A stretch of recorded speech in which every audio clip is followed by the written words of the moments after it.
Well, let us continue with what we left last time, that is we were discussing about the index notations for the stress tensor components and how to relate the stress tensor components with the traction vector. So, this is what we came up with.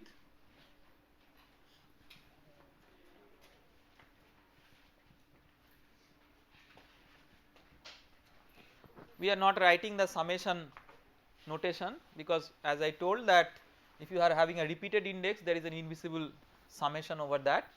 So, this I is called a free index because it may be whatever 1, 2, 3 like that.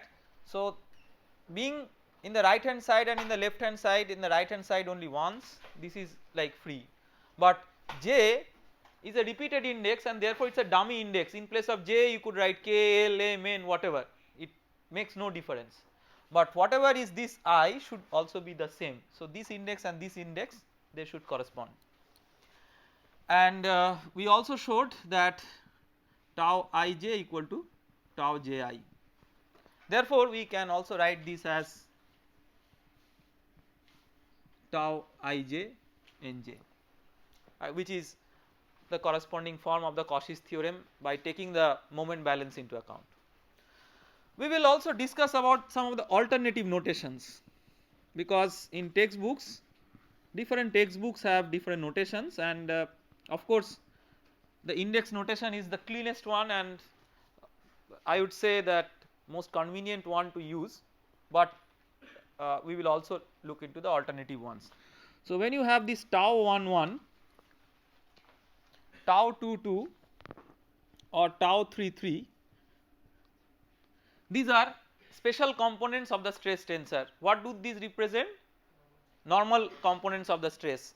So, in many texts you will see the corresponding symbol as sigma 11, say corresponding to tau 11, sigma 11, sigma xx or sigma x equivalently.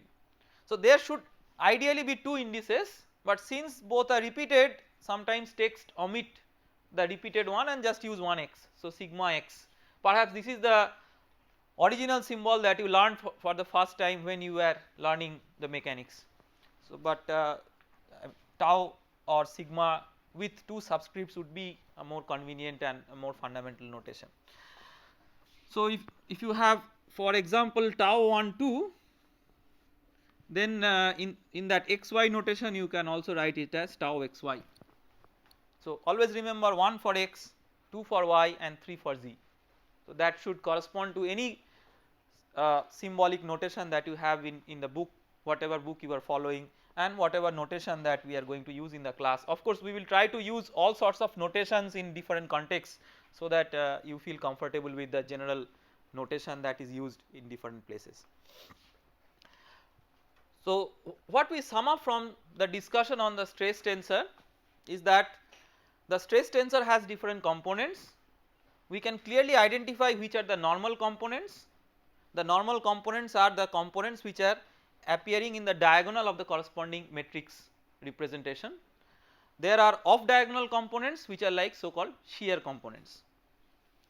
Now, we have to see that how the characteristic of the fluid is related to the components of the stress tensor, and we will subsequently see that how they are related to the components of the stress tensor are going to be strongly dependent on one important property of the fluid, which is the viscosity of the fluid. So, we will come into the properties of the fluid subsequently, but before going into the viscosity we will talk about one of the quantities or one of the properties which has a very important relationship with the stress tensor, and that is nothing but the pressure of the fluid. So, we will discuss something about the pressure of the fluid.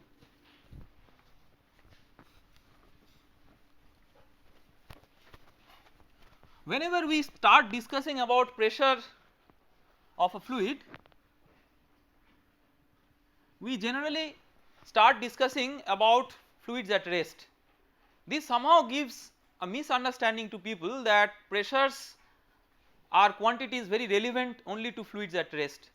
it is not so, as we discussed earlier, that when a fluid is at rest there is no shear that is acting on it. So, only the normal component of force is acting on it, and therefore pressure becomes the only relevant surface force in that context, and that is why it is easy to isolate all other effects and just focus on pressure if we are discussing about fluids at rest. If we are discussing about fluids in motion, obviously pressure does not get irrelevant, it may even get more and more relevant, but to begin with we will consider that we are discussing about say an element, let us say a wedge type element like this. Again I mean you may consider its 3D version by considering uniform width perpendicular to the plane of the board, but let us just consider that it is a section of the wedge in the plane. So, what we are interested to see is that what are the forces which may act on this wedge shaped fluid element when the fluid element is at rest. Okay. So, we are giving some names of these dimensions.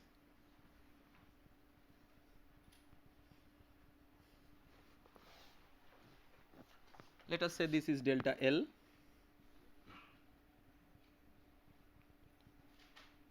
and maybe this angle is theta. Just like what we did earlier for a general fluid element which may be subjected to normal and shear component, here we are going to discuss about a fluid element where there is only normal component of force on the surface. The reason is quite clear, we are assuming a fluid element at rest. So, there is no shear component. Keeping that in mind, so this, let us keep in mind this is a fluid element at rest.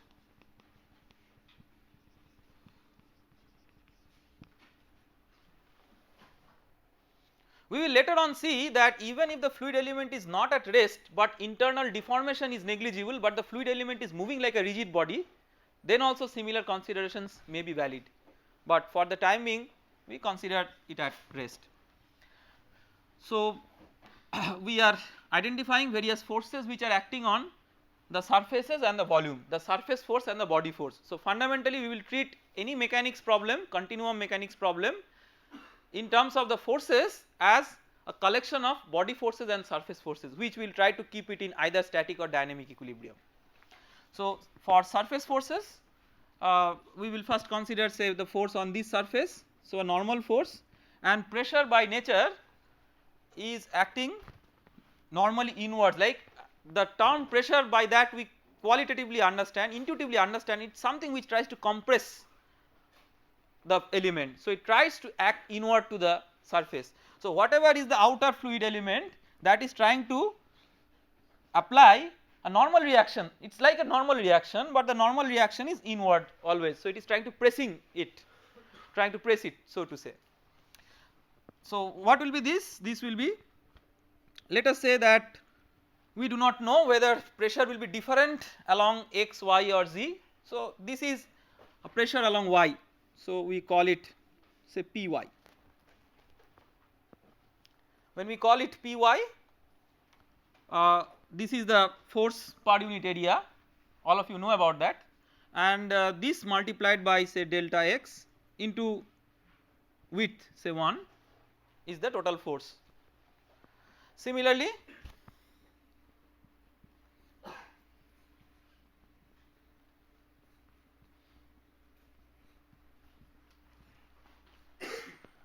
and for this let us say that this surface has an orientation such that the direction normal is n. So, we call it P with subscript n. Why we are keeping these subscripts? We are still not sure that pressure should be varying as we change the orientation. Fundamentally we should be unsure to begin with, because we have seen that any force acting on the surface is likely to be strongly dependent on the orientation of the face that is chosen. So, there is no reason to believe that pressure should not be, whether it should be or should not be, that is what we are going to derive. Now, this will be this into delta L into 1. There will be no shear component because it is a fluid at rest. There will be a body force which is acting on this, So let us write the body force components, say body force along x and body force along y. So what will be the body force along x? Let us again say that B1 is the body force, or say Bx is the body force per unit mass acting along x. So this multiplied by the mass of this. So what is the mass of this?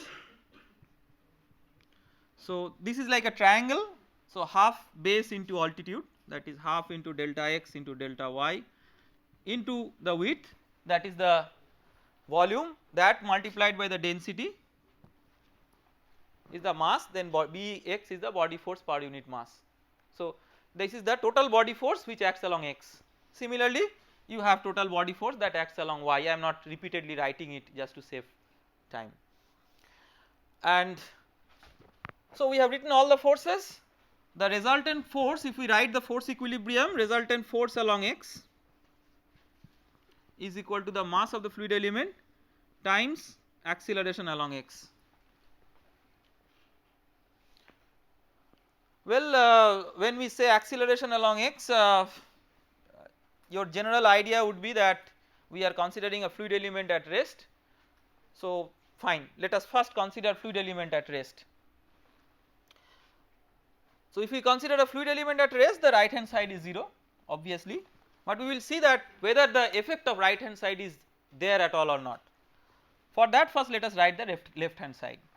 So when you write the x component, you will have minus px into delta y, then the component of this Pn in the direction of x, so you have x axis like this, y axis like this. So what will be the component of this Pn along?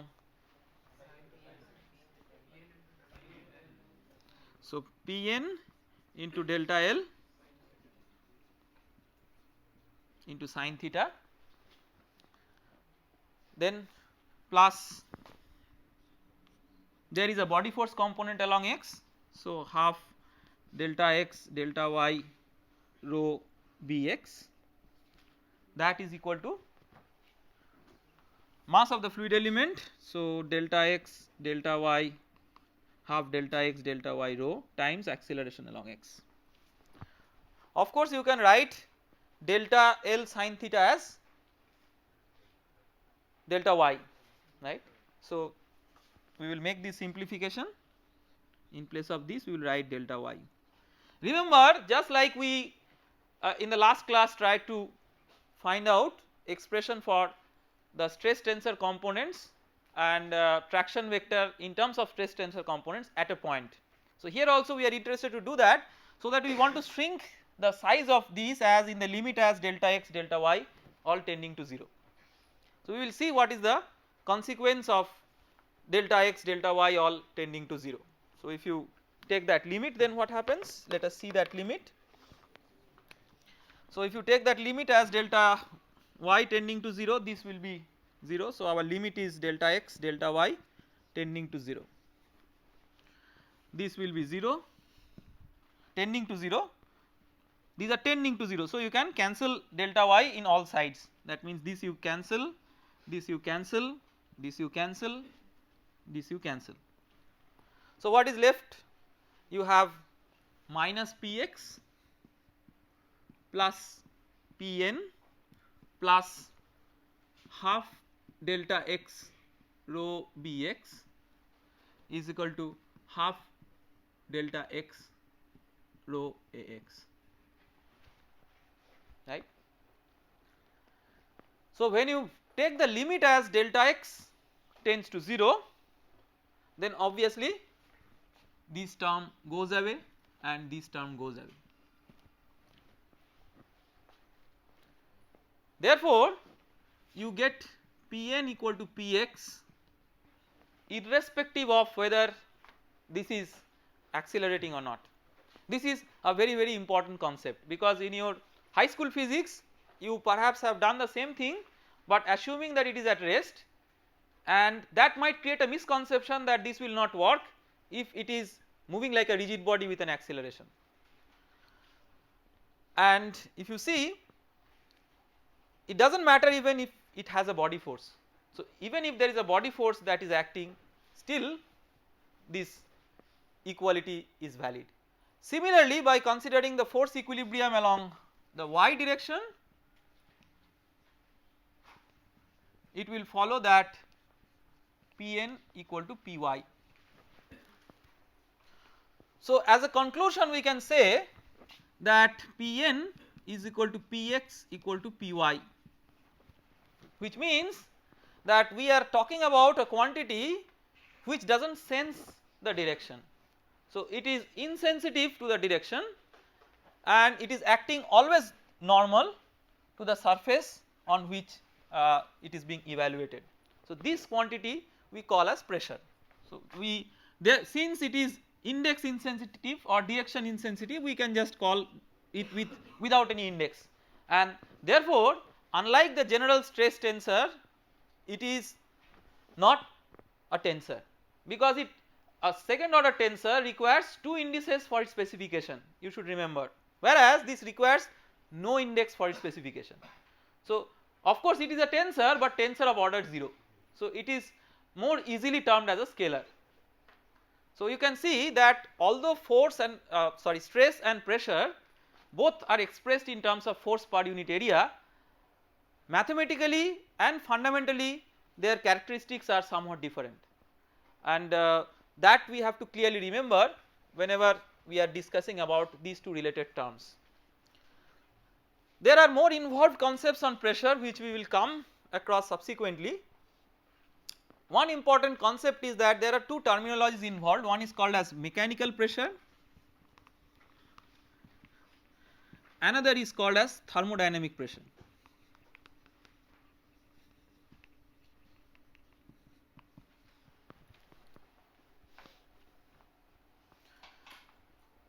So, first we start with the mechanical pressure. We will briefly discuss about the concept, we do not elaborate, but the subtle concept we will try to understand. So, when we say mechanical pressure, what we mean? What we mean is that, see, if you are thinking about the normal stress components of the stress tensor, you have tau 11, tau 22, tau 33, and if you feel that this P is a representative of the normal stress states of the element that is chosen, because we are not considering the shear stress, effect of normal stress we are representing by P, that means somehow there is likely to be a relationship between this tau 11, tau 22, tau 33 and P. The relationship may not be straightforward, but since P is same in all directions, we can say that there may be a component of or a part of this tau 11, tau 22, tau 33 which is like direction insensitive, and that we may say, just for the sake of definition of mechanical pressure. So, it is a basic definition that the mechanical pressure is defined as the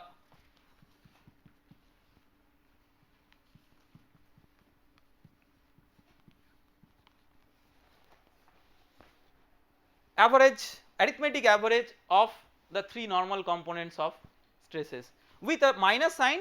Minus sign is straightforward to understand, because the positive sign convention of these were outwards from the surface, whereas the pressure by nature is inwards to the surface. So, to adjust that, this minus sign is there.